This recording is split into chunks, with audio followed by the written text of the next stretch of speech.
വ്യത്യസ്തമായ മേഖലകളിൽ പ്രവർത്തിക്കുന്ന ആളുകളുടെ വ്യത്യസ്തമായ ജീവിത കഥകൾ അവതരിപ്പിക്കുന്ന പരിപാടിയാണ് ഫേസ് ടു ഫേസ്. ഇതുവരെയുള്ള പരിപാടികളിലൊക്കെ സാധാരണക്കാരായ മനുഷ്യർ അവർ പ്രവർത്തിക്കുന്ന മേഖലയുടെ വ്യത്യസ്തത കൊണ്ടാണ് ഈ പരിപാടിയിൽ പങ്കെടുത്തത്. ഇന്ന് നമ്മോടൊപ്പം ഉള്ളത് അത്തരത്തിലുള്ള ഒരു വ്യക്തിയാണ്. ഏതാണ്ട് 30 വർഷത്തോളം ഒരു നേഴ്സായി ജോലി ചെയ്ത ഒരു വനിത ഇപ്പോൾ സർവീസിൽ നിന്ന് പിരിഞ്ഞു. നമുക്കൊക്കെ വളരെ പരിചിതമായ ഒരു മേഖലയാണ് നേഴ്സിൻ്റെ തൊഴിൽ മേഖല. പക്ഷേ നമ്മളറിയാത്ത നിരവധി സംഭവങ്ങൾ, കഥകൾ, അനുഭവങ്ങൾ പേറുന്നവരാണ് ഓരോ നേഴ്സുമാരും. ശ്രീമതി ശാന്തകുമാരി അത്തരത്തിലുള്ള അവരുടെ വ്യത്യസ്തമായ ജീവിത കഥ പങ്കുവയ്ക്കാനാണ് ഇപ്പോൾ നമ്മോടൊപ്പം എത്തിയിരിക്കുന്നത്. സ്വാഗതം. നമസ്കാരം. നേഴ്സാകണമെന്ന് ശരിക്കും ഒരു ആഗ്രഹം ഉണ്ടായിരുന്നു. അതെന്താ അങ്ങനെ ഒരു ആഗ്രഹം ഉണ്ടാകാൻ കാര്യം? അതെ, എൻ്റെ വീട്ടിൻ്റെ തൊട്ടടുത്തൊരു മാഡം മെഡിക്കൽ കോളേജിൽ ജോലി ചെയ്യുമായിരുന്നു. അപ്പം മാഡം എന്നും പോകുന്നത്, അപ്പം ഞാൻ ഡിഗ്രിക്ക് പഠിക്കുമ്പോഴായിരുന്നു. അപ്പോൾ മാഡം പോകുന്ന കാണുമ്പോഴേക്കും എനിക്ക് തോന്നാറുണ്ടായിരുന്നു എനിക്ക് മെഡിക്കൽ കോളേജിൽ ജോലിക്ക് കയറണമെന്നും ജോലി ചെയ്യണമെന്നും. അപ്പോൾ ഇങ്ങനെ ഒരു അവസരം വന്നപ്പോൾ അപ്ലൈ ചെയ്തു, കിട്ടി. അതിൻ്റെ ശമ്പളമാണോ അതോ ആ ജോലിയുടെ പ്രത്യേകതയാണോ അതല്ലെങ്കിൽ മെഡിക്കൽ പ്രൊഫഷനോട് താല്പര്യം? എന്തായിരുന്നു അതിനകത്ത് താല്പര്യം? എനിക്ക് ആ പ്രൊഫഷനോടുള്ള താല്പര്യമായിരുന്നു. ശരിക്കും ജോലിക്ക് കയറിക്കഴിഞ്ഞപ്പോൾ ആ കരുതി അത്ര എളുപ്പവും രസകരവുമായ ഒരു തൊഴിലാണെന്ന് തോന്നിയോ? ഇല്ല, തോന്നിയില്ല. കാരണം ഇത് രാത്രി ത്രൂ ഔട്ട് രാത്രി ജോലി ചെയ്യണം. അതെ. പേഷ്യൻസിന്റെ സ്വഭാവം അനുസരിച്ച് അവരെ പരിചരിക്കണം. വലിയ ടഫല്ലേ ആ ജോലി? ടഫാണ്. അതും ആ ഇനിഷ്യൽ സ്റ്റേജിൽ തന്നെയാണ് നമുക്കത് ഭയങ്കര ഫീൽ ചെയ്തിട്ടുണ്ട്. അപ്പോൾ നമ്മൾ വിചാരിച്ചതുപോലെ അല്ല സംഭവം. നൈറ്റ് ഡ്യൂട്ടി അല്ല, പൊതുവേ തന്നെ ഓരോ പേഷ്യൻസിൻ്റെയും ആ അസുഖം കൊണ്ടുള്ള സഫറിങ്ങും അവരുടെ വേദനയും അവരുടെ ദുഃഖവും പിന്നെ ബൈസ്റ്റാൻഡറുടെ കരച്ചിലും പിന്നെ പണമില്ലായ്മ പിന്നെ അസുഖത്തിൻ്റെ സീരിയസ്നെസ് ഇതൊക്കെ കാണുമ്പോൾ തന്നെ നമ്മുടെ മൈൻഡ് നമുക്ക് സീറോ ആയി പോകും. ഇത് വേണ്ടിയിരുന്നില്ല തോന്നുമായിരുന്നു. ഒരു 6-7 മാസം വാർഡ് എക്സ്പീരിയൻസ് കഴിഞ്ഞതിന് ശേഷമാണ് നല്ലൊരു ഇതായിട്ട് വരാൻ കാരണം. ഏത് വയസ്സിലാണ് ആദ്യമായിട്ട് ജോലി പ്രവേശിക്കുന്നത്? ജോലി കിട്ടിയത് 30 വയസ്സിൽ. അപ്പോൾ അതുവരെ പ്രൈവറ്റ് മേഖലയിൽ ഒന്നും ജോലിക്ക് ശ്രമിച്ചിരുന്നില്ലേ? ഇല്ല. അല്ല, നേഴ്സിംഗ് പഠനം ഒരു 10-24 വയസ്സിൽ തീർന്നിട്ടുണ്ടാവില്ലേ? 24 ഞാൻ ഡിഗ്രി കഴിഞ്ഞിട്ടാണ് പോയത്. ഡിഗ്രി കഴിഞ്ഞിട്ടാണ് ഞാൻ പോയത് സാർ. അപ്പോൾ അതുകൊണ്ട് ഒത്തിരി ലേറ്റ് ആയിട്ടാണ് ജോലിക്ക് കയറേണ്ടി. അത് ശരി. വീട് എവിടെയായിരുന്നു അന്ന്? അന്ന് എൻ്റെ വീട് ട്രിവാൻഡ്രത്തായിരുന്നു. നിയറസ്റ്റ് കാട്ടാക്കട എന്ന് പറയും. കാട്ടാക്കടയ്ക്ക് അടുത്ത് മുരുകൻ കാട്ടാക്കടയൊക്കെ വീടിൻ്റെ അടുത്ത്. അതെൻ്റെ ഞങ്ങളുടെ ഫാമിലി ഫ്രണ്ടാണ്. ഓ ശരി. ഈ ജോലിക്ക് ആദ്യം കയറുന്നത് സർക്കാർ ജോലിയിലായിരുന്നോ അതോ പ്രൈവറ്റ് മേഖലയിലായിരുന്നോ? പ്രൈവറ്റ് മേഖലയായിരുന്നു. അതേത് ഹോസ്പിറ്റലായിരുന്നു? കോസ്മോപൊളിറ്റൻ ഹോസ്പിറ്റൽ, തിരുവനന്തപുരത്ത് തന്നെ. ട്രിവാൻഡ്രത്ത് തന്നെ, മുറിഞ്ഞപാലം. എവിടെയായിരുന്നു നേഴ്സിംഗ് പഠിച്ചത്? College of nursing Trivandrum. അത് സർക്കാരിൻ്റെ ആയിരുന്നു? സർക്കാരിൻ്റെയാണ്. അപ്പോൾ അത് എവിടെയായിരുന്നു നിങ്ങളുടെ പ്രാക്ടിക്കലൊക്കെ? അപ്പോൾ മെഡിക്കൽ കോളേജ് തന്നെ. മെഡിക്കൽ കോളേജിലായിരുന്നു. അപ്പോൾ മെഡിക്കൽ കോളേജ് നേരത്തെ ഒരു പരിചയം ഉണ്ട്. മെഡിക്കൽ കോളേജിന്റെ കീഴിലാണ് ഈ ഹോസ്റ്റലും ഈ ഹോസ്പിറ്റലും എല്ലാം. സർവീസിലേക്ക് കയറി കഴിഞ്ഞ് ആദ്യം പ്രവർത്തിക്കുന്നത് കോസ്മോപൊളിറ്റനിലാണോ?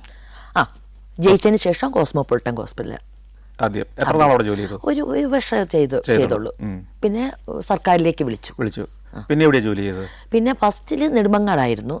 അവിടെ എനിക്ക് പോകാനുള്ള ബുദ്ധിമുട്ട് കാരണം, ട്രാൻസ്പോർട്ടേഷൻ കുറവായത് കാരണം അവിടെ നിന്ന് ഞാൻ ട്രാൻസ്ഫർ മേടിച്ച് മെഡിക്കൽ കോളേജിലേക്ക് വന്നു. തിരുവനന്തപുരം മെഡിക്കൽ കോളേജിൽ വന്നു. അവിടെ എത്ര കാലം ജോലി ചെയ്തു? അവിടെ 95 വരെ ജോലി ചെയ്തു. 1992 മുതൽ 95 വരെ. അതെ, 3 വർഷം. 3 വർഷം. അവിടെ ഏത് വാർഡിലായിരുന്നു? അവിടെ ഞാൻ സർജിക്കൽ വാർഡായിരുന്നു. അതായത് ഓപ്പറേഷന് മുമ്പും ഓപ്പറേഷൻ കിടക്കും. ശരി. ഈ അവിടെ ഇങ്ങനെ സർജറിക്ക് വരുമ്പോൾ പ്രത്യേകിച്ച് മെഡിക്കൽ കോളേജിലാവുമ്പോൾ ധാരാളം നിർധനരായ ആളുകൾ, ജീവിതത്തിൽ മുമ്പോട്ട് പോകാൻ ഒരു നിവൃത്തിയില്ലാത്ത ആളുകളൊക്കെ വരുമല്ലോ. അങ്ങനെ ഒത്തിരി പ്രശ്നം അനുഭവിക്കുന്നവരെ ഈ സർജറി വാർഡിൽ വെച്ച് കണ്ടിട്ടില്ലേ? പിന്നെ ഈ സർജറി കഴിഞ്ഞ് രക്ഷപ്പെടുമെന്ന് ആശങ്കപ്പെടുന്നവരെ, ഇങ്ങനെയൊക്കെയുള്ളവരുടെ ഒരു സങ്കടമൊക്കെ നമ്മളെയും ബാധിക്കുകയല്ലേ? തീർച്ചയായിട്ടും സാർ, തീർച്ചയായും. അവർക്ക് ഒന്നാമത് അവർക്ക് താങ്ങാനും അവർക്കുള്ള സംരക്ഷണം കൊടുക്കാനും ആരുമില്ല. ചിലപ്പോൾ ഒറ്റയ്ക്കായിരിക്കും വരുന്നത് പേഷ്യൻറ്റും അതിൻ്റെ ഒരു ബൈസ്റ്റാൻഡർ. ചിലപ്പോൾ ഒരു അമ്മയായിരിക്കും കൂടെ വരുന്നത്. അമ്മയ്ക്ക് ഒന്നും ചെയ്യാൻ പറ്റത്തില്ല. അമ്മയ്ക്ക് ഒന്നാമത് മണി പ്രോബ്ലം ആയിരിക്കാം, രണ്ടാമത് ആൾ സ്വാധീനമില്ലാത്തതായിരിക്കാം. അപ്പോൾ ഈ അമ്മയായിരിക്കും എല്ലായിടത്തും പോകുന്നത്. ബ്ലഡ് ടെസ്റ്റ് ചെയ്യാനാണെങ്കിലും ഫുഡ് മേടിക്കാനാണെങ്കിലും മരുന്ന് മേടിക്കാനാണെങ്കിലും എല്ലാം ഈ അമ്മയെ നടക്കുന്നേ. ഈ പേഷ്യൻസിന്റെ പ്രധാന പരാതി എന്താ? പരാതി അന്നത്തെ എൻ്റെ ആ കാലഘട്ടങ്ങളിലൊക്കെ പിന്നെ ബാത്റൂം ഫെസിലിറ്റീസ് തന്നെയാണ്. ബാത്റൂമൊക്കെ അന്ന് അത്ര പോരാ. എപ്പോഴും 3 ഷിഫ്റ്റിലും ആള് ഉണ്ടായിട്ട് കഴിയാലും ശരി ഹൈജീനിക് വൃത്തിയായിട്ട് കിടക്കത്തില്ല. ബാത്റൂമാണ് സാർ മെയിൻ പ്രോബ്ലം. ബാത്റൂം ഇല്ല. ഇപ്പോൾ എൻ്റെ കോട്ടയം മെഡിക്കൽ കോളേജിൽ ഇപ്പം ഞാൻ പറയാം, ഇപ്പം അവിടെ നമുക്ക് ചോറുണ്ണാം. അത്ര വൃത്തിയായി, അത്ര വൃത്തിയാണ്. പണ്ടത്തെ പോലെയല്ല, ഇപ്പൊ നല്ല നീറ്റാണ് എല്ലാ മെഡിക്കൽ കോളേജിലെ എല്ലാ ഇത് ബാത്റൂമും. വേണമെങ്കിൽ പണ്ടും ചെയ്യാമായിരുന്നല്ലേ? അതെനിക്കറിയില്ല. അല്ല ഞാൻ ചോദിക്കുന്നത്, അന്നും വേണമെങ്കിൽ അന്ന് വേണമെങ്കിൽ നമുക്ക് ചെയ്യാം. അതുപോലെ തന്നെ ഇപ്പോൾ ഈ അക്കാലത്തൊക്കെ പരാതികൾ ഇങ്ങനെ നമ്മളൊക്കെ കേൾക്കുന്നത്, ഇപ്പോൾ ഈ ചികിത്സിക്കാൻ വേണ്ടി അറ്റൻഡർ മുതലുള്ളവർക്ക് കാശ് കൊടുത്താലേ നടക്കുള്ളൂ എന്നൊക്കെ പറയുമായിരുന്നു. അങ്ങനെയൊക്കെ ആക്ഷേപങ്ങളൊക്കെ ഒരു കാലത്തുണ്ടായിരുന്നല്ലോ. നിങ്ങൾ അങ്ങനെ കേൾക്കാറുണ്ടായിരുന്നു അവിടെ? ഞങ്ങൾ അങ്ങനെ കേൾക്കാം. ഞങ്ങൾ ആ ഫീൽഡിലോട്ട് ഞങ്ങൾക്ക് തലയിടേണ്ട ആവശ്യം വന്നിട്ടില്ല. നിങ്ങൾ കേൾക്കുമല്ലോ, കേൾക്കും, ഇങ്ങനെ പറയുന്നുണ്ട്. പരാതി പറയില്ല, അവര് ഇങ്ങനെ പറയുന്നത് കേട്ടിട്ടുണ്ട്. എന്നാലും അതല്ല, ഈ സർജറിക്ക് ഒരു അപ്പോയിന്റ്മെന്റ് ഡേറ്റ് കിട്ടണമെങ്കിൽ പോലും ഡോക്ടറെ വീട്ടിൽ പോയി കാണണം എന്നൊക്കെ പറയുന്ന ഒരു കാലം ഉണ്ടായിരുന്നു. അന്നൊക്കെ ഉണ്ടായിരുന്നു. ഇപ്പൊ പക്ഷെ ഡോക്ടർമാരൊക്കെ പേടിയല്ലേ? പേടിയാണ്. അല്ല, ഈ അറ്റൻഡേഴ്സ് ഒക്കെ അങ്ങനെ മേടിക്കുന്നത് ഈ അതിന് പ്രത്യേക മാത്രമല്ല, ഡോക്ടേഴ്സും അങ്ങനെ ഉണ്ടെന്നായിരുന്നല്ലോ ഒരു കാലത്തെ ആക്ഷേപം. കാരണം ഈ ഡേറ്റ് കിട്ടണമെങ്കിൽ അല്ലെങ്കിൽ ഇങ്ങനെ നീട്ടിക്കൊണ്ട് പോകും സർജറി എന്നൊക്കെ പറയുന്നത് ഇങ്ങനെ കേട്ടിട്ടുണ്ട് പുറത്ത്. അത് അങ്ങനെ നീട്ടിക്കൊണ്ട് പോകുന്നത് അത് ആ അർത്ഥത്തിലല്ല സാർ. ഇപ്പം ഈ ഡോക്ടേഴ്സിന് തന്നെ ആയിരിക്കാം ഒരു യൂണിറ്റിന്, ഇന്നിപ്പോൾ തിങ്കൾ ഉള്ള ഡോക്ടറിന് ബുധനാഴ്ച ആയിരിക്കും സർജറി ഡേക്ക് പോസ്റ്റ് ചെയ്ത ഒരു പേഷ്യൻറ്റ് അല്ലെങ്കിൽ 5 പേഷ്യൻറ്റിനെ പോസ്റ്റ് ചെയ്തു. ഈ 5 പേഷ്യൻറ്റ് പോസ്റ്റ് ചെയ്യുന്ന സമയത്ത് തന്നെ അവിടെ ഒരു എമർജൻസി വന്നു കഴിഞ്ഞാൽ ലൈഫ് സേവിങ്ങിൻ്റെ ഭാഗമായിട്ട് ഡോക്ടർക്ക് ആ എമർജൻസി ചെയ്യാനേ പറ്റൂ. ഇത് പോസ്റ്റഡ് കേസാണ്. പോസ്റ്റഡ് കേസ് എന്ന് വെച്ചാൽ ഈ പേഷ്യന്റ് ഒന്നും കുഴപ്പമില്ല, പക്ഷെ ചെയ്യും. പക്ഷെ ആ പറഞ്ഞ പീരീഡിൽ ഇപ്പൊ ഫസ്റ്റ് കേസ് സെക്കൻഡ് കേസ് ആണെന്ന് വെച്ചാൽ അതിന്റെ ഇടയ്ക്ക് ഒരു എമർജൻസി വന്നു കഴിഞ്ഞാൽ ഡോക്ടർ ആ എമർജൻസി ഹാൻഡിൽ ചെയ്യുകയേ ഉള്ളൂ. അത് ലൈഫ് സേവിങ്ങിന്റെ ഒരു ഭാഗമാണ്. പിന്നെ ചിലവരൊക്കെ മേടിക്കുന്നവരുണ്ടായിരിക്കാം, നമ്മളതിൽ ശ്രദ്ധിക്കാറില്ല. ഇനിയൊരു വിവാദമാക്കണ്ട. അതെ അതെ. സർവീസിൽ കയറുമ്പോൾ 30 വയസ്സ് അല്ലെങ്കിൽ 28-29 വയസ്സ് പഠിക്കുന്ന സമയത്തൊക്കെ നമ്മുടെ പല നേഴ്സുമാരും സർവീസിൽ കയറുന്ന അതിനും വളരെ ചെറുപ്പത്തിലല്ലേ? ഇപ്പോൾ കൊച്ചു പിള്ളേരൊക്കെ 20-22 വയസ്സിലൊക്കെ സർവീസിൽ കയറുന്നുണ്ട്. ഒരു സാധാരണഗതിയിൽ മറ്റൊരു ജോലിക്ക് പോവുകയോ മറ്റൊരു രീതിയിൽ ജീവിക്കുകയോ ചെയ്യുന്ന ഒരു പെൺകുട്ടി, ആ പ്രായത്തിലുള്ള പെൺകുട്ടി കടന്നു പോകുന്നതിനേക്കാൾ വലിയ വ്യത്യസ്തങ്ങളായ അനുഭവങ്ങളൂടെ കടന്നു പോകുന്നില്ല. ഇപ്പോൾ ഉദാഹരണം പറഞ്ഞാൽ ഒരു മനുഷ്യ ശരീരത്തെ തന്നെ നിങ്ങളൊരു രോഗിയായിട്ട് കാണുമ്പോൾ, അല്ലെ, ഇപ്പോൾ ഒരു പുരുഷൻ്റെ ശരീരം തന്നെ നിങ്ങൾ പൂർണ്ണമായിട്ടും കെയർ ചെയ്യേണ്ടി വരുന്ന ഒരു സാഹചര്യമൊക്കെ വരികയാണ്. അതൊക്കെ ശരിക്കും പറഞ്ഞാൽ ആദ്യമൊക്കെ ഒരു അസ്വസ്ഥതയൊക്കെ ഉണ്ടാക്കിയിട്ടില്ലേ? ഇല്ല. നമ്മളെ ട്രെയിനിങ് പീരീഡ് നമ്മൾ ആദ്യം നമ്മൾ എടുക്കുമ്പോൾ തന്നെ നമുക്ക് അനോട്ടമി സെക്ഷൻ എന്നൊരു സെക്ഷൻ ഉണ്ട്. അവിടെ നമുക്ക് ലേഡിയും ആണിന്റെയും പെണ്ണിന്റെയും ബോഡിയെ കൊണ്ട് നമ്മൾ കാണിച്ചു തരും. അതുപോലെ തന്നെ ബോഡി ഫോർമാലിൽ ഇട്ടിട്ടുണ്ട്, നേക്കഡായിട്ടാണ് കിടക്കുന്നത്. നമുക്കതെല്ലാം കാണുന്നു. പക്ഷെ നമ്മൾ ആ സർവീസ് അല്ലെങ്കിൽ നമ്മൾ ആ പഠിക്കുന്ന ഇത് വെച്ച് നമുക്കതൊന്നും തോന്നാറില്ല. അത് ഒരു ബോൾഡായ ഒരു ആളായിട്ട് മാറുന്നുണ്ട്. അതെ, അതാ നമ്മുടെ ബോൾഡ് ആക്കിയിരിക്കും. അല്ലാത്തവര്, ആ ബോൾഡ് അല്ലാത്തവര് ഫിയറും ആൻസൈറ്റിയും ഒക്കെ കൊണ്ടെങ്കിൽ അവർ ഇതിന്ന് ഡിസ്കണ്ടിന്യൂ ചെയ്ത് പോകും. പിന്നെ ചിലവർ വന്നിട്ട് ഇത് ഇഷ്ടമില്ലാതെ വേറെ എന്തെങ്കിലും പോസ്റ്റിംഗ് ആയിക്കഴിഞ്ഞാൽ, ഒരു കൊച്ച് ഞങ്ങളുടെ പീരീഡിൽ ഒരു കൊച്ച് ടീച്ചർ പോസ്റ്റ് കിട്ടിയായിരുന്നു.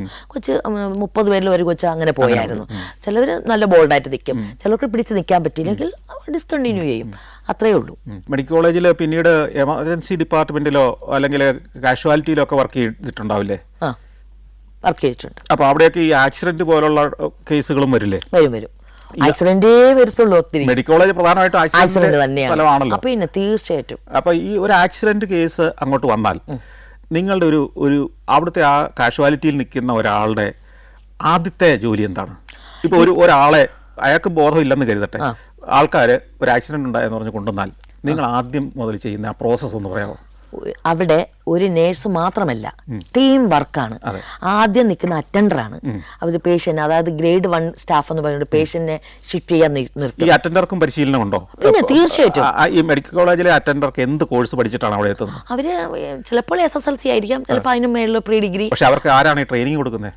നമ്മുടെ അതോറിറ്റിയാണ്. മെഡിക്കൽ കോളേജ് പരിശീലനം കൊടുക്കുന്നത്. അല്ലാതെ അവർക്ക് അറിയില്ലല്ലോ. ഒരു പേഷ്യന്റിനെ ആക്സിഡന്റ് ആയി ഇങ്ങനെ കൊണ്ടുവന്നു, അദ്ദേഹത്തിന് ബോധമില്ല, എന്തൊക്കെ പറ്റിയെന്ന് പറയാൻ പറ്റുന്നില്ല. അങ്ങനെ ഒരാള് ഈ കാഷ്വാലിറ്റിയിലേക്ക് വന്നാൽ പിന്നെ ആദ്യം നിങ്ങൾ എന്താ ചെയ്യുന്നത്? നമ്മൾ റുട്ടീനായിട്ട് പേഷ്യന്റ് വന്നു കഴിഞ്ഞാൽ ആദ്യം തന്നെ പേഷ്യന്റിനെ നമ്മൾ മൊത്തം പരിശോധിച്ചിട്ട് പേഷ്യന്റിനെ ക്ലീൻ ചെയ്യും. എന്ന് വെച്ചാൽ ആക്സിഡന്റ് പറ്റുമ്പോൾ ദേഹമില്ല, ബ്ലഡും അതുപോലെ തന്നെ ചെളിയും ഒക്കെ ആയിരിക്കുമല്ലോ. പേഷ്യന്റിനെ ക്ലീൻ ചെയ്തിട്ട് നമ്മൾ ആദ്യം തന്നെ പേഷ്യന്റിന് ഒരു സേഫ് ആയിട്ട് ലൈഫ് സേവിങ്ങിന്റെ ഭാഗമായിട്ട് ഒരു ക്യാനിലേറ്റ് പേഷ്യന്റ് ഒരു ഫ്ലൂയിഡ് സ്റ്റാർട്ട് ചെയ്തിരിക്കും. അതെന്ത് ഫ്ലൂയിഡ് ആയിരിക്കും കൊടുക്കുക? നോർമൽ സലൈനോ ഡെസ്ട്രോസോ ഏതെങ്കിലും. എംഒസ് ഓൾറെഡി അവിടെ ഉണ്ടല്ലോ. അതുകൊണ്ട് നമ്മൾ സ്വന്തമായിട്ടല്ല, എപ്പോഴും എംഒയും നേഴ്സും തിയേറ്ററിലെ അല്ല ഈ കാഷ്വാലിറ്റിയിലെ ഇത്രയും സെറ്റപ്പാണ് എപ്പോഴും ഉള്ളതാണ്. അപ്പം സിസ്റ്ററെ ഒരു ഫ്ലൂയിഡ് സ്റ്റാർട്ട് ചെയ്യാൻ പറയാം. അപ്പോൾ നമ്മൾ കോമൺ ആയിട്ട് എപ്പോഴും ചെയ്തുകൊണ്ടിരിക്കുന്നതുകൊണ്ട് വിടാൻ പറയുന്നതിന് നമ്മളതെല്ലാം സെറ്റ് ചെയ്ത് വെച്ചിരിക്കും. ഇപ്പോൾ നമുക്ക് ഇച്ചിരി ഫ്ലൂയിഡ് കൊടുക്കുമ്പോൾ പേഷ്യൻറ്റിന് ചിലപ്പം ആ ബോധം വരാൻ ചാൻസ് ഉണ്ട്. അത് കഴിയുമ്പോൾ പേഷ്യൻറ്റ് പറഞ്ഞാലല്ലേ എന്ത് സംഭവിച്ചത് നമുക്കറിയാൻ പറ്റും. അൺനോൺ ആണെങ്കിൽ കൂടെ ബൈസ്റ്റാൻഡർ ഉണ്ടെങ്കിൽ അവർ പറയും. അപ്പോൾ ആ പേഷ്യൻറ്റ് അന്നേരം തന്നെ നമ്മൾ ഫ്ലൂയിഡൊക്കെ ഇട്ട് ഒരു റിക്കവറി സ്റ്റേജ് ഒന്ന് തരണം ചെയ്തിട്ട് പിന്നെ പേഷ്യൻ്റ് നീഡ് അനുസരിച്ച് ഇപ്പോൾ ഫസ്റ്റ് പേഷ്യൻറ്റിന് വേണ്ടത് സ്കാനിങ് ആണ്. ഇപ്പോൾ തലയാണ് പൊട്ടി വന്നെങ്കിൽ നമ്മൾ സ്കാൻ ചെയ്തേ പറ്റൂ, കാലാണ് പൊട്ടി വന്നെങ്കിൽ എക്സ്റേ എടുത്തേ പറ്റുള്ളൂ. അപ്പോൾ അതിനനുസരിച്ച് അതിൻ്റെ തൊട്ടടുത്ത് തന്നെ എക്സ്റേ ഉണ്ട്, സ്കാനിങ്ങും ഉണ്ട്.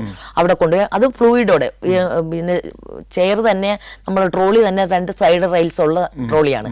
അപ്പോൾ അതിൽ പേഷ്യൻ്റ് അങ്ങോട്ടും ഇങ്ങോട്ടും പോകാതെ ഇരിക്കാനും അത് വിത്ത് ബൈസ്റ്റാൻഡർ എന്ന് വെച്ചാൽ നമ്മുടെ സ്റ്റാഫ് തന്നെ കൊണ്ടുപോയി എക്സ്റേ എടുക്കുക അല്ലെങ്കിൽ ECG എടുക്കുക അല്ലെങ്കിൽ മറ്റേ സ്കാൻ ചെയ്ത് വീണ്ടും പേഷ്യൻറ്റിനെ കൊണ്ടുവരും. അത് കഴിഞ്ഞിട്ട് ആ സ്കാനിങ്ങിൽ എന്തെങ്കിലും ഉണ്ടെങ്കിൽ ഇപ്പം ന്യൂറോ പ്രോബ്ലം ആണെങ്കിൽ തലച്ചോറ് പൊട്ടി ന്യൂറോ സർജനെ അപ്പം തന്നെ കൺസൾട്ടിങ് വിളിക്കും. ഫോണുണ്ട് അപ്പം തന്നെ ഇവർക്ക് അടുത്തടുത്താണ് ഉള്ളത്. ന്യൂറോ സർജന് ഓർത്തോ ആണെങ്കിൽ ഓർത്തോ ഡോക്ടർ അതിൻ്റെ തൊട്ടടുത്ത് തന്നെ മുറിയിൽ ഓർത്തോ ഡോക്ടർ ഉണ്ട്, ഓർത്തോ ഡോക്ടർ വരെ. അപ്പം നീഡ് അനുസരിച്ച് അക്കോർഡിംഗ് ടു നീഡ് അതനുസരിച്ച് ഏത് കേസാണോ ആ കേസിലെ ഡോക്ടറെ വിളിക്കും. ഇപ്പൊ കൂടെ ഒരാളില്ലെങ്കിലും ഇതൊക്കെ നിങ്ങൾ തന്നെ ചെയ്യും. പിന്നെ നമ്മൾ തന്നെ എക്സ്റേ നമ്മൾ തന്നെ കൊണ്ടുപോയി എടുപ്പിക്കും. നമ്മൾ തുണിയില്ലാതെ വന്ന് തുണിയൊന്നുമില്ല വിത്ത് നേക്കഡാണെങ്കിൽ അപ്പോൾ നമ്മൾ തുണിയെല്ലാം കൊടുക്കും, നമ്മൾ മരുന്നെല്ലാം കൊടുക്കും. പേഷ്യന്റിനെ ഒരിക്കൽ പോലും നമ്മൾ ബുദ്ധിമുട്ട് അനുഭവിക്കാൻ സമ്മതിക്കത്തില്ല. ഈ ഒന്നിൽ കൂടുതൽ അല്ലെങ്കിൽ 5, 10, 15 ഒക്കെ ഈ ആക്സിഡന്റ് പറ്റിയ ആളുകളുമായിട്ട് ഒന്നിച്ചു വന്ന സംഭവങ്ങളൊക്കെ ഉണ്ടാവില്ല. മാസ് കാഷ്വാലിറ്റി അത് വരുമ്പോൾ അപ്പം തന്നെ നമ്മൾ ആ കാഷ്വാലിറ്റിയിലുള്ള സീനിയർ സ്റ്റാഫ് അല്ലെങ്കിൽ ഹെഡ് നേഴ്സ് അപ്പം തന്നെ മാട്രോൺ വിളിക്കും. മാട്രോൺ ഓഫീസ് ഉണ്ട്, അതായത് നേഴ്സുമാരുടെ സെക്ഷൻ. അവിടെ വിളിക്കുമ്പോൾ അത് അവിടെ നിന്ന് ആള് നമുക്ക് കുറവാണെങ്കിൽ സ്റ്റുഡൻറ്റിനെ വിളിക്കും. മൊബിലൈസ് ചെയ്യും. അവരെ വിളിച്ചിട്ട് ഇത് മാസ് കാഷ്. ഇപ്പൊ ബസ് മറിഞ്ഞു, കുറേ പേർക്ക് ആക്സിഡന്റ് പറ്റി, കുറേ പേർക്ക് മരണം സംഭവിച്ചു. അതൊക്കെ കൊണ്ടുവരുമ്പോൾ അതിന് എല്ലാവരും അതിനു വേണ്ടി തയ്യാറെടുത്ത് നിൽക്കും. വിളിച്ച് സ്റ്റുഡൻസിനെ വിളിക്കും. നമുക്ക് ഇത്രയും സ്റ്റാഫിനെ കൊണ്ട് ഉച്ചയ്ക്കൊക്കെ ആകുമ്പോൾ സ്റ്റാഫ് കുറയും, രാവിലെ ആകുമ്പോൾ ഒത്തിരി സ്റ്റാഫ് ഉണ്ട്, ഉച്ചയ്ക്ക് കുറേ സ്റ്റാഫുകളെ കാണത്തുള്ളൂ. അങ്ങനെ വരുമ്പോൾ നമ്മൾ സ്റ്റുഡന്റിനെ വിളിക്കും. അടുത്ത് കോളേജ് ഓഫ് നഴ്സിംഗ് ഉണ്ടല്ലോ, അവിടുത്തെ സ്റ്റുഡന്റും വരും. പിന്നെ ഡോക്ടേഴ്സ്, ഹൗസ് സർജൻസിനെ വിളിക്കും, സ്റ്റുഡന്റ് ഡോക്ടേഴ്സിനെ വിളിക്കും. ഇങ്ങനെ രക്ഷപ്പെട്ട ആളുകള് പിന്നീട് വന്ന് കാണുകയോ നന്ദി പറയുകയൊക്കെ ചെയ്ത സംഭവം ഉണ്ടായിട്ടുണ്ടോ? വാർഡിൽ വെച്ച് ഒത്തിരി പേഷ്യൻസ് വന്നിട്ടുണ്ട്. അത് ഫസ്റ്റ് പറയുകയാണെങ്കിൽ ഇടുക്കിയില് ഒരു കൊച്ച്, ഒരു അമ്മ പ്രസവിച്ച ഒരു കുഞ്ഞിനെ പ്രസവിച്ചപ്പോൾ അത് ആദ്യത്തെ ദിവസം തന്നെ അതിന് ഭയങ്കര ഡിസ്കംഫർട്ടായിരുന്നു. കൊച്ചിന് ഭയങ്കര ഡിസ്കംഫർട്ടായിരുന്നു. അപ്പം ഞങ്ങൾ അന്ന് ഒരു 3 മണിയൊക്കെ കഴിഞ്ഞു. അന്നേരം 3 മണിക്ക് ഉച്ചയ്ക്ക് ശേഷം ചെറിയ ഹോസ്പിറ്റലിലൊക്കെ ഒരു ഡോക്ടറെ കാണത്തുള്ളൂ. അന്നേരം ഇടുക്കി ജില്ലാശുപത്രി ആയിരുന്നു, പൈനാവ് ജില്ലാശുപത്രി ആയിരുന്നു. അന്നേരം ഡോക്ടറിന്റെ അടുത്ത് നിന്ന് ഇവർ പറഞ്ഞു, കൊച്ച് കരയുന്നില്ല, കൊച്ചിന് വയറിങ്ങനെ വീർത്ത് വരുപോലെ ഇരിക്കുന്നു, മൂക്കുകുടിയൊക്കെ ഇത് വരുന്നു എന്ന് പറഞ്ഞു. അപ്പം ഡോക്ടർ വന്ന് നോക്കിയിട്ട് പറഞ്ഞു, ഇത് നമുക്ക് പറ്റത്തില്ല, പീഡിയാട്രിഷ്യൻ തന്നെ വേണം. അപ്പം പീഡിയാട്രിക് കൊണ്ടുപോകണമെന്ന് പറഞ്ഞു. അപ്പം ഞാൻ എന്ത് ചെയ്തു, ഇതറിഞ്ഞിട്ട് അവർ ആ ബൈസ്റ്റാൻഡർ എൻ്റെ അടുത്ത് വന്നിട്ട് പറഞ്ഞു, സിസ്റ്ററെ കൊച്ചിനെ വെളിയിൽ കൊണ്ടുപോകാൻ പറഞ്ഞ്, വെളിയിൽ ഹോസ്പിറ്റലിൽ കൊണ്ടുപോകാൻ പറഞ്ഞിരിക്കുകയാണ്, ഞങ്ങൾക്ക് കാശൊന്നുമില്ല സിസ്റ്റർ, ഞങ്ങൾ പാവങ്ങളാണ്, അവിടുത്തെ പാവപ്പെട്ടവരാ. അപ്പം ഞങ്ങൾ എന്ത് ചെയ്യും? അവിടെ പോയ ഒരു പ്രൈവറ്റ് ഹോസ്പിറ്റലിൽ പോയ 5000 രൂപ ഡോണെ കെട്ടിവെച്ചാലേ പേഷ്യൻ്റ് അഡ്മിഷൻ എടുക്കത്തുള്ളൂ. അപ്പം ഞാൻ പറഞ്ഞു, ഞാൻ FRU ട്രെയിനിങ് കഴിഞ്ഞതായിരുന്നു പിള്ളേരുടെ, അപ്പോൾ എനിക്ക് അറിയാം ഇങ്ങനെയൊക്കെ വന്നു കഴിഞ്ഞാൽ. അപ്പം ഞാൻ പറഞ്ഞു, ചേച്ചി വിഷമിക്കേണ്ട, ഞാനൊന്ന് നോക്കട്ടെ. ഡോക്ടർ പറഞ്ഞെങ്കിലും അങ്ങനെ കൊണ്ടുപോകണ പറഞ്ഞെങ്കിൽ അതിന് എന്തെങ്കിലും കാര്യം കാണും, എങ്കിലും ഞാനൊരു ഫസ്റ്റ് എയ്ഡ് ആയിട്ട് ഞാൻ ഒന്ന് നോക്കട്ടെ എന്ന് പറഞ്ഞു. കൊച്ചിനെ ലേബർ റൂമിലേക്ക് കൊണ്ടുവരാൻ പറഞ്ഞു. അപ്പം നമ്മളെടുത്ത കേസുവാ, ലേബർ കേസ്. അപ്പം കൊച്ച് കൊണ്ടുവന്നിട്ട് നമ്മൾ ആ കൊച്ചിനെ ഇങ്ങനെ കമത്തി ഇങ്ങനെ കൈയുടെ ഉള്ളം കൈയിലേക്ക് വെച്ചിട്ട് അതിൻ്റെ ബാക്കിൽ 2-3 പ്രാവശ്യം ഇങ്ങനെ പെർക്കഷൻ ചെയ്തപ്പോൾ കൊച്ച് ഞെരിവിരി കൊള്ളുന്നുണ്ട്. രണ്ടാമത് അപ്പം മൂക്ക് കൂടി വീണ്ടും വരുന്നുണ്ട്. അപ്പം സക്കർ വെച്ച് അതിങ്ങനെ വലിച്ചെടുത്തു. വീണ്ടും ഒരിക്കൽ കൂടി ഇങ്ങനെ ആക്കി കഴിഞ്ഞപ്പോൾ കൊച്ച് മോശം പാസ് ചെയ്തു. നോക്കിക്കോണം, കൊച്ച് മോശം പാസ് ചെയ്തു. അത് കഴിഞ്ഞപ്പോൾ മൂക്കിൽ കൂടിയുള്ളതെല്ലാം സക്ക് ചെയ്തെടുത്തു. കൊച്ച് അലറി കരയാൻ തുടങ്ങി. കരഞ്ഞു. കൊച്ച് കറുത്തിരുന്ന കൊച്ച് നല്ല ചുമന്ന് തുടുത്തു. അപ്പം അവരുടെ ബൈസ്റ്റാൻഡർ അമ്മ, ഞങ്ങളുടെ ദൈവമാണ്, ഞങ്ങളുടെ ദൈവമെന്ന് അയ്യോ വാർഡിൽ മൊത്തം ആൾക്കാരോട് ഇത് പറഞ്ഞു. ഞാൻ പറഞ്ഞു, അങ്ങനെയൊന്നും പറയണ്ട, ദൈവ നിശ്ചയമായിരിക്കാം. അപ്പം കൊച്ചിന് നമുക്ക് പൈസ ഒന്നും ആവാതെ നമുക്ക് കൊച്ചിനെ രക്ഷപ്പെടുത്തിയെടുത്തില്ലേ, അതെനിക്കൊരു മറക്കാൻ പറ്റാത്ത ഒരു അനുഭവമായിരുന്നു സാറേ. അത് ഇതുപോലെ വേറെ സംഭവങ്ങൾ ഓർക്കുന്നുണ്ടോ? വേറെയുണ്ട്. വേറെ എൻ്റെ ഒരു ഫ്രണ്ടാണത്. എൻ്റെ ഫ്രണ്ടാണെങ്കിൽ നേഴ്സുമായിരുന്നു. നേഴ്സായിരുന്നപ്പോൾ ആ കൊച്ചിന് ഓപ്പൺ ഹാർട്ട് സർജറി ചെയ്തതായിരുന്നു. മെഡിക്കൽ കോളേജിൽ തന്നെ ചെയ്തത്, കോട്ടയത്ത്. പുള്ളിക്കാരി വർക്ക് ചെയ്യുന്ന അപ്പം ഇടുക്കിയിലായിരുന്നു വർക്ക് ചെയ്തിരുന്നത്, കോട്ടയത്ത് ചെയ്തു. അതിൻ്റെ ഇതായിട്ട് പിന്നെ ഇങ്ങോട്ട് ട്രാൻസ്ഫർ ആയിട്ട് വന്നു. ഞാൻ 2002 വന്നപ്പോൾ പുള്ളി 3 ഇങ്ങോട്ട് ട്രാൻസ്ഫർ ആയിട്ട് വന്നു. വന്ന സമയത്ത് പുള്ളിക്ക് തിയേറ്ററാണ് ഡ്യൂട്ടി കൊടുത്തത്. അപ്പോൾ തിയേറ്റർ ഡ്യൂട്ടി കൊടുത്തത് എനിക്കറിയാം സർജറി കഴിഞ്ഞ ആളാണെന്ന്. അപ്പോൾ ഈ സിസ്റ്റർ ഒരു എന്തോ ഹൗസ് വാമിങ്ങിന് ഉച്ചയ്ക്ക് ശേഷം പോയിട്ട് തിരിച്ച് വന്നപ്പോൾ എന്നും ഈ പുള്ളി ഈ ഹാർട്ടിന് ഓപ്പറേഷൻ കഴിഞ്ഞ് കുറച്ച് ഗുളികൾ കഴിക്കുന്നുണ്ടായിരുന്നു. അതിൽ ചില ഗുളികൾ ഈ മൂത്രം പോകാനുള്ള ഒരു ഗുളികയുണ്ട്. അതിങ്ങനെ ഈ പുള്ളി 3 മണിക്കാണ് എന്നും കഴിക്കുന്നത്. അത് കഴിച്ചു കഴിഞ്ഞാൽ യൂറിൻ പാസ് ചെയ്യും. അതുകൊണ്ട് പുള്ളി വീട്ടിൽ പോയിട്ടേ കഴിക്കത്തുള്ളൂ. അന്ന് ആ ഫംഗ്ഷന് പോയപ്പം ഈ സിസ്റ്റർ അത് കഴിക്കാൻ പറ്റിയില്ല. കഴിക്കാൻ പറ്റാത്തതുകൊണ്ട് സിസ്റ്റർ ഫംഗ്ഷനും കഴിഞ്ഞ് തിയേറ്ററിൽ ചെന്ന് സിസ്റ്ററിന്റെ ബാഗും ഇതൊക്കെ എടുക്കാൻ പോയ വഴിയിൽ സിസ്റ്റർ ഫെയിന്റ് ചെയ്ത് വീണു, അൺകോൺഷ്യസ് ആയിപ്പോയി, ഡൈയിങ് സ്റ്റേജ് ആയിപ്പോയി. അപ്പം ഞാനൊക്കെ ഡ്യൂട്ടി എൻ്റെ വേറെ സ്ഥലത്താണ് ഞാൻ ഡ്യൂട്ടി. അപ്പം അവിടുത്തെ ഒരു അറ്റൻഡർ പറഞ്ഞ് ഇന്നതുപോലെ ശാന്തകുമാരി സിസ്റ്ററിനെ വിളിക്കുക, ശാന്തകുമാരി സിസ്റ്ററിൻ്റെ ഫ്രണ്ടല്ലേ, സിസ്റ്ററിന് ചിലപ്പോൾ അറിയാൻ പറ്റും. അപ്പം ഞാനിങ്ങനെ ഫോൺ കേട്ടപ്പം ആരാ വിളിക്കുന്നത് എന്തിനാന്ന് ചോദിച്ചോ പറഞ്ഞു ഇങ്ങനെ ശ്യാമള സിസ്റ്റർ ഇങ്ങനെ സംഭവിച്ചു, അൺകോൺഷ്യസ് ആയി കാഷ്വാലിറ്റിയിൽ അവിടെ കിടത്തിയിരിക്കുകയാണ്, പെട്ടെന്ന് വരാമോ എന്ന് ചോദിച്ചു. അപ്പം ഞാൻ തന്നെ മോളെ, പുള്ളിക്ക് ഒരു മോളേ ഉള്ളൂ, ഭർത്താവ് കണ്ടക്ടറായിരുന്നു, അപ്പം കോഴിക്കോടായിരുന്നു അന്ന് പുള്ളിക്ക് പോസ്റ്റ്. അപ്പം ഞാൻ ഈ മോളെയും കൂടി വിളിച്ച് മോളെയും വന്നു, അമ്മയുടെ അടുത്ത് വന്നു. അപ്പോൾ ഈ പുള്ളിക്കാരിക്ക് സെമി കോൺഷ്യസ് ആയിരുന്നു. അപ്പം ഷാണ്ട ഇങ്ങനെ വിളിച്ചു, എന്നെ വിളിക്കുകയാണ് എന്തോ ഒരു ഓർമ്മയിൽ. അപ്പം ഞാൻ പറഞ്ഞു ഞാൻ അടുത്തുണ്ട്, എന്ത് പറ്റി, പിന്നെ ഒന്നും മിണ്ടുന്നില്ല. അപ്പോൾ പിന്നെ ഡോക്ടർ പറഞ്ഞു എത്രയും പെട്ടെന്ന് വാർഡിലേക്ക് നമുക്ക് ഷിഫ്റ്റ് ചെയ്യാം. സ്കാനിങ് ഒക്കെ കഴിഞ്ഞു, സ്കാനിങ്ങിനൊന്നും വേറെ പ്രശ്നമില്ല, ഈ ടാബ്ലറ്റ് കഴിക്കാത്തതിൻ്റെ പ്രശ്നം മാത്രമേ ഉള്ളൂ. അപ്പോൾ വാർഡിലേക്ക് മാറ്റിയപ്പോൾ ഞാൻ ഇങ്ങനെ ഓർത്ത് സാർ, അതെനിക്കൊരു എനിക്ക് ദൈവം എന്നെ ഓർമ്മിപ്പിച്ചതാണെന്ന് എനിക്കറിയത്തില്ല. ഞാൻ ഇങ്ങനെ ഓർത്ത് ഈ ശ്യാമള സിസ്റ്റർ 3 മണിക്കാണല്ലോ ഈ ഗുളിക കഴിക്കുന്നത്, ആ ഗുളിക കഴിക്കാൻ ചാൻസ് ഇല്ല. അപ്പം ഞാൻ ഓടിച്ചെന്ന് ഹൗസ് സർജനോട് ഞാൻ പറഞ്ഞു സാറേ ഈ സിസ്റ്റർ 3 മണിക്കാണ് ഒരു ഗുളിക കഴിക്കുന്നത്, ആ ഗുളിക കഴിച്ചോ ഇല്ലയെന്ന് സംശയമുണ്ട്. അപ്പം ഏത് ഗുളിക സിസ്റ്ററെ? ഞാൻ പറഞ്ഞു ഇങ്ങനെ യൂറിൻ പോകേണ്ടതാണ്, ആ ഗുളികയാണ് കഴിക്കേണ്ടത്. സാറ് പറഞ്ഞു ആ ബാഗ് എടുത്തോണ്ട് വരാവോ, ബാഗിലാണ് പുള്ളി ഗുളിക ഇട്ടിരിക്കുന്നത്.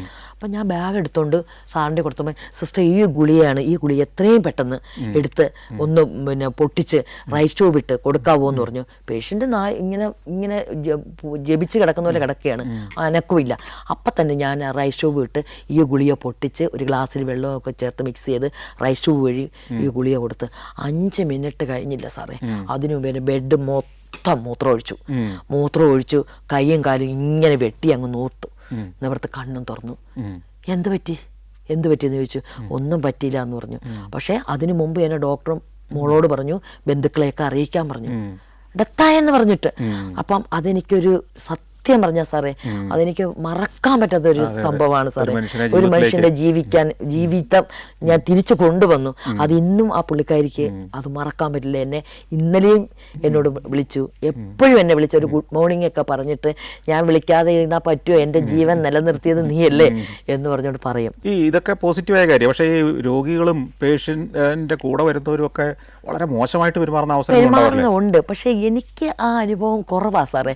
ഞാൻ പേഷ്യന്റ് അങ്ങ് പൊങ്ങച്ചം പറയുന്നതല്ല, എന്നെ സംബന്ധിച്ച് അതൊരു ദൈവികതയാണെന്ന് അറിഞ്ഞൂടെ. എനിക്ക് പേഷ്യന്റ് ബൈസ്റ്റാൻഡറെ വഴക്ക് പറഞ്ഞാലും ഞാൻ പേഷ്യന്റ് വഴക്ക് പറയത്തില്ല.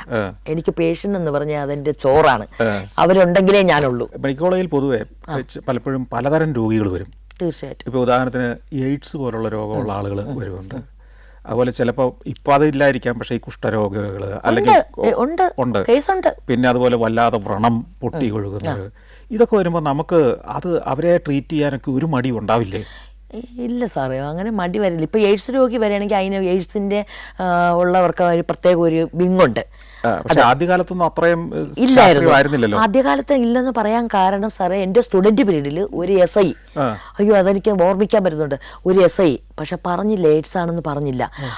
പുള്ളിയുടെ ചെവി മൊത്തം ഈ വ്രണമായി ചെവി പറഞ്ഞു പോയി. പക്ഷേ ഞങ്ങൾ പിന്നെ സാറിനോട്, ഞങ്ങളൊക്കെ ടോട്ടൽ കെയർ ആ പേഷ്യൻറ്റിന് കൊടുക്കുന്നത് അറിയാതെ.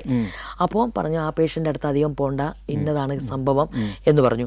അത് ഞങ്ങൾക്ക് കാണാൻ പറ്റി അങ്ങനെ ഒരു കേസ്. അത് പുള്ളിക്കാരൻ സർക്കിൾ ഇൻസ്പെക്ടറോ SIയോ അങ്ങനെ എന്തോ പോലീസ് ഡിപ്പാർട്ട്മെൻറ്റിലുള്ളതായിരുന്നു. കുറേ കാലം ട്രിവാൻഡ്രം മെഡിക്കൽ കോളേജ് സ്കിൻ വാടി കിടന്നു. അവിടെ നിന്ന് പിന്നെ രക്ഷപ്പെട്ടു പുള്ളി. പിന്നെ ട്രീറ്റ്മെൻറ്റ് ഉണ്ടല്ലോ, ഇതിന് പെണ്ണിലൂടെ ഇഞ്ചക്ഷനൊക്കെ ഉണ്ട്, ആ ഇഞ്ചക്ഷനൊക്കെ എടുത്ത് ലൈഫ് സേവ് ചെയ്യാം. ഇപ്പോഴും അവസാന കാലത്തും ഒക്കെ ഈ ഇത്തരം എയ്ഡ്സ് പേഷ്യൻസ് ധാരാളമായിട്ട് വരാറുണ്ടോ? അന്നത്തെ അത്ര ഇപ്പം ഇല്ല, അന്ന് ഒത്തിരി ഉണ്ടായിരുന്നു. ഈ കുഷ്ഠരോഗം എന്ന് പറയുന്ന രോഗം ഇപ്പോഴുണ്ടോ? ഇപ്പൊ അധികം ഇല്ല. ഈ കുഷ്ഠരോഗികൾ വന്ന എന്തായിരിക്കും അവരുടെ പ്രധാനമായിട്ടുള്ള രോഗപ്രശ്നം? അവരുടെ രോഗം വെച്ചാൽ അവര് ഹൈജീനിക് അല്ലായിരിക്കാം, എന്നുവെച്ചാൽ ദേഹമെല്ലാം വ്രണമായിട്ടും ഒക്കെ കൊണ്ടുവരും. പക്ഷെ നമ്മളത് കുഷ്ഠരോഗി ആണ് എന്ന് നമ്മൾ സംശയിക്കത്തില്ല. എന്തോ തരം ഒരു ഇൻഫെക്ഷൻ എന്ന് പറഞ്ഞ് നമ്മൾ ട്രീറ്റ് ചെയ്യും. നിങ്ങൾ ക്ലീൻ ചെയ്യലല്ലേ ഏറ്റവും പ്രധാന കാര്യം? ക്ലീൻ ചെയ്ത് മരുന്ന് പറ്റി ഹൈഡ്രജൻ പെറോക്സൈഡ് എന്ന് പറഞ്ഞൊരു സാധനമുണ്ട്. അതൊക്കെ ഇങ്ങനെ അളിഞ്ഞ പസ്സൊക്കെ ഇരിക്കണമെങ്കിൽ ഈ മരുന്ന് ഒഴിക്കുമ്പോൾ തന്നെ പതഞ്ഞ് വന്ന് അവിടെ ഓണ്ട് ക്ലീൻ ആവും. അവിടെ പേഷ്യൻസിന് കുഷ്ഠമരുന്ന പേഷ്യന്റിന് വേദന ഇല്ല. അങ്ങനെയാണ് അവർക്ക് അവിടെ വ്രണം അങ്ങനെ ഇരുന്ന് അവിടെ വേദന വരുന്നില്ല, മരവിച്ചിരിക്കും. അപ്പൊ നമ്മൾ ഈ മരുന്നൊക്കെ ഒഴിച്ച് നല്ല ക്ലീൻ ആക്കി നല്ല ഇതാകുമ്പം ആ വെളുത്ത കളർ ഇരിക്കുന്ന സാധനം, അത് ബെഡ്സോർ ആയിരുന്നാലും ശരിയാ സാറേ, വെളുത്ത കളർ ഇരിക്കുന്ന സാധനം വെളുത്തിരിക്കും, അത് പസ് ഫോം ചെയ്തിരിക്കുന്നതാണ്. അപ്പൊ നമ്മൾ ക്ലീൻ ചെയ്ത് നല്ലതാക്കുമ്പോഴേ അതത് ചുമന്ന കളറായിട്ട് മാറും. അപ്പൊ അറിയാം പേഷ്യന്റ് ഇൻഫെക്ഷൻ മാറി. അതുപോലെ തന്നെ ഈ ആത്മഹത്യക്ക് ശ്രമിച്ച ആളുകൾ ഒക്കെ വരില്ലേ? ഇപ്പൊ ആസിഡ് കുടിക്കുക, വിഷം കുടിക്കുക, അങ്ങനെ വന്നു കഴിഞ്ഞാൽ നിങ്ങൾ ഈ ഒരു പേഷ്യന്റിനെ കാഷ്വാലിറ്റിയിലേക്ക് കൊണ്ടുവന്നു കഴിഞ്ഞാൽ ഇത് എന്താ കുടിച്ചതെന്നൊക്കെ അറിയുമോ?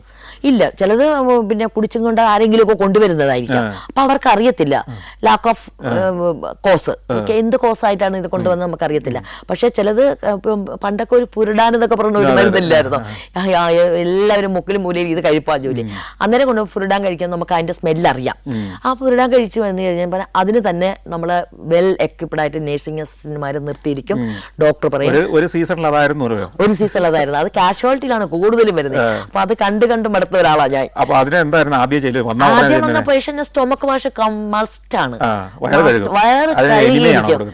ഇനിമയല്ല, വായിക്കൂടെ ഇതുണ്ട്, ഫണൽ പോലത്തെ ഒരു സാധനത്തിൽ വെള്ളം ഒഴിച്ച് വയറ് കഴുകാതെ ഒരു രക്ഷയില്ല. വയറ് കഴുകി പേഷ്യന്റിനെ ഒമിറ്റ് ചെയ്യിപ്പിക്കും. അപ്പം അങ്ങോട്ട് കൊടുക്കുമ്പോൾ പേഷ്യന്റ് ഒമിറ്റ് ചെയ്യും. അപ്പൊ ഉള്ളിൽ കിടക്കുന്ന എല്ലാ പോയിസണും ഔട്ട് ആവും. അപ്പൊ ക്ലിയർ ആവുമ്പോഴേ പേഷ്യന്റ് കോൺഷ്യസ് ആവും. അപ്പം പേഷ്യന്റ് പിന്നെ കുറെ കഴിഞ്ഞൊക്കെ കൊണ്ടുവരികയാണെങ്കിൽ തട്ടിപ്പോവും. അതേ ഉള്ളൂ. എങ്ങനെയൊക്കെ ആണെങ്കിലും നമ്മുടെ ഹോസ്പിറ്റലിൽ എത്രയും പെട്ടെന്ന് ഏതൊരു കേസായിരുന്നാലും സാറേ എത്തിക്കാൻ പറ്റുന്ന ഒരു കേസ് കൊണ്ടുവന്നാൽ നമ്മൾ അതിനെ കംപ്ലീറ്റ് അതിനെ നോക്കി രക്ഷിച്ച് വിടുക. അതാണല്ലോ ഈ മെഡിക്കൽ കോളേജുകളെ കുറിച്ച് പൊതുവെ പറയുന്നത്, ജീവന്റെ ഒരു അംശം ഉണ്ടെങ്കിൽ രക്ഷപ്പെടുത്തി വിടും എന്ന് പറയാറുണ്ട്. നമ്മുടെ പീഡിയാട്രിക്, നമ്മുടെ കോട്ടയം മെഡിക്കൽ കോളേജിലെ പീഡിയാട്രിക് എന്ന് പറഞ്ഞാൽ ഒരു വെൽ ഡെവലപ്ഡ് ഹോസ്പിറ്റലാണ് സാർ. ഞാൻ പല ഹോസ്പിറ്റൽ, ഞാൻ പൊങ്ങച്ചം കയറി പറയുന്നില്ല, പല ഹോസ്പിറ്റൽ പീഡിയാട്രിക് ഹോസ്പിറ്റലിൽ കണ്ടിട്ടുണ്ട്. പക്ഷേ ഈ കോട്ടയം മെഡിക്കൽ കോളേജിൽ ICH കുട്ടികളുടെ ആശുപത്രി നല്ലൊരു ആശുപത്രി. ഞാൻ എന്നെ അറിയുന്ന ആര് വിളിച്ചാലും ഞാൻ പ്രൈവറ്റ് പോകരുതെന്ന് പറയും. ഞാൻ അവിടെ കൊണ്ട് പൈസ കളയത് 1 ലക്ഷം 2 ലക്ഷം ഒക്കെ കൊണ്ട് പൈസ കളഞ്ഞിട്ട് ഒരു 3-4 ദിവസം കഴിയുമ്പോൾ പറയും നിങ്ങൾ പേഷ്യന്റിന് സീരിയസ് ആണ്, ഇനി നമുക്ക് രക്ഷയില്ല, നിങ്ങളത് വേറെ ഏതെങ്കിലും ഹോസ്പിറ്റലിൽ കൊണ്ടുപോകണം. അപ്പോൾ ഇവർ ഞങ്ങൾ ഇനി എവിടെ കൊണ്ടുപോയി, ഞങ്ങളെ പൈസ മൊത്തം തീർന്നു, ഇനി ആംബുലൻസ് വിളിച്ച്. അന്നേരം എന്നെ അറിയുന്നവർ എന്നെ വിളിച്ച് കഴിഞ്ഞാൽ ഞാൻ പറയും നേരെ നിങ്ങൾ കുട്ടികളുടെ ആശുപത്രി കൊണ്ടുവരുക. ഇടുക്കിയിൽ നിന്നൊക്കെ അവർ വേറെ പ്രൈവറ്റ് കൊണ്ടുവരും, അവരെല്ലാം ഈ ഹോസ്പിറ്റലിലേക്ക് കൊണ്ടുവരുള്ളൂ. ലൈഫ് നന്നായിട്ട് ആ കൊച്ചിന് ലൈഫ് സേവ് ചെയ്യും. അല്ല, ഇതിന്റെ പ്രത്യേകം പറയേണ്ടതില്ല, ഇതിന്റെ ഒരു അനുഭവസ്ഥനാണ് ഞാനും. എൻ്റെ മകളും ഇതേ ഒരു സാഹചര്യത്തിലൂടെ ഒരു പ്രൈവറ്റ് ഹോസ്പിറ്റലിൽ കടന്നു പോവുകയും ഇനി രക്ഷയില്ല എന്ന് പറഞ്ഞിടത്ത് ഈ കോട്ടയം മെഡിക്കൽ കോളേജിലെ കുട്ടികളുടെ ആശുപത്രി വന്ന് തിരിച്ച് ജീവിതത്തിലേക്ക് വരികയും ചെയ്ത ഒരാളാണ്. ആ കഥകളൊക്കെ ഞാൻ സഞ്ചാരിയുടെ ഗ്രൂപ്പിലൊക്കെ പറഞ്ഞിട്ടുള്ള. തീർച്ചയാണ് സാറേ, ഞാനത് എനിക്ക് അത് നല്ല പ്രൗഡാണ്. കണ്ടു നിൽക്കാൻ വയ്യാത്ത രോഗാവസ്ഥകളിലൊന്ന് ഈ വിഷബാധയേറ്റ് വിഷബാധ വന്നു കഴിഞ്ഞ ഒരു വ്യക്തിയാണ്. അത്തരം പേഷ്യൻസിനെ ചികിത്സിക്കുന്ന വാർഡുകളിൽ വർക്ക് ചെയ്തിട്ടുണ്ട്. എങ്ങനെയാണ് ഈ വിഷബാധ മൂർധന്യത്തിലേക്ക് എത്തുമ്പോൾ ഒരു രോഗിയിലുണ്ടാകുന്ന മാറ്റം എന്താ? ഏറ്റവും കൂടുതൽ വെള്ളമാണ് ഫിയർ. പിന്നെ ഇരുട്ട് ഒതുങ്ങിക്കൂടി എവിടെയെങ്കിലും ഇരിക്കുക, വെളിച്ചത്ത് പോകത്തില്ല. പേഷ്യന്റ് കാണുന്നതൊക്കെ ഒരു അറപ്പായിട്ട് തോന്നും, പേടി തോന്നും. പിന്നെ പല്ലും ചുണ്ടൊക്കെ കടിച്ചു മുറിക്കും. പിന്നെ ഒരുമാതിരി ഒരു റെസ്റ്റ്ലെസ്, പിന്നെ ഒരു മൂഡ് ചേഞ്ച് ആയിട്ട് മാറും. അങ്ങനെയാണ്, അതായത് മാനസിക വിഭ്രാന്തിയുടെ അവസ്ഥയിലേക്ക് പോകും. പിന്നെ നമുക്ക് ഒന്നും ചെയ്യാൻ പറ്റത്തില്ല. അപ്പൊ അമ്മയ്ക്കും അച്ഛനും അത് കണ്ടു നിൽക്കാൻ പറ്റത്തില്ല. ആ ഒരു അവസ്ഥയിലേക്ക് മാറും, ഒന്നും ചെയ്യാൻ പറ്റാത്തൊരവസ്ഥയായി. ഇപ്പോൾ ഇവരുടെ ഒരു മരണം എങ്ങനെയാ പിന്നെ സംഭവിക്കുന്നത്? ഒന്നാമത് ഒന്നും കഴിക്കാൻ പറ്റത്തില്ല, കഴിക്കത്തുമില്ല. അതൊന്ന്. രണ്ടാമത് പേഷ്യന്റ് വിഷയല്ലേ, നമ്മളത് ചെല്ലുമ്പോൾ പേഷ്യന്റ് നമുക്ക് എന്ത് ചെയ്യാ, സഡൻ അറ്റാക്കാണ്. അപ്പൊ നമുക്ക് ഒരു പ്രിക്കോഷൻ ഇല്ലാതെ നമുക്ക് ചെല്ലാൻ പറ്റത്തില്ല. ഇവരുടെ ഒരു അവസാന ഘട്ടം എങ്ങനെയായിരിക്കും സാധാരണ? പട്ടിയുടെ ആ സിംറ്റംസ് ഒക്കെ കാണിക്കും. പട്ടി പട്ടി കടിക്കുന്നു വെച്ചോ, പട്ടി എന്താ കാണിക്കണേ, ഇങ്ങനെ ഒരുമാതിരി പല്ലിഞ്ചോട്ടൊക്കെ കടിച്ചും, പിന്നെ കിടന്ന് അങ്ങോട്ടും ഇങ്ങോട്ടും ഇങ്ങനെ വിരളി, അങ്ങനെയൊക്കെയുള്ള ഇത് കാണിക്കും.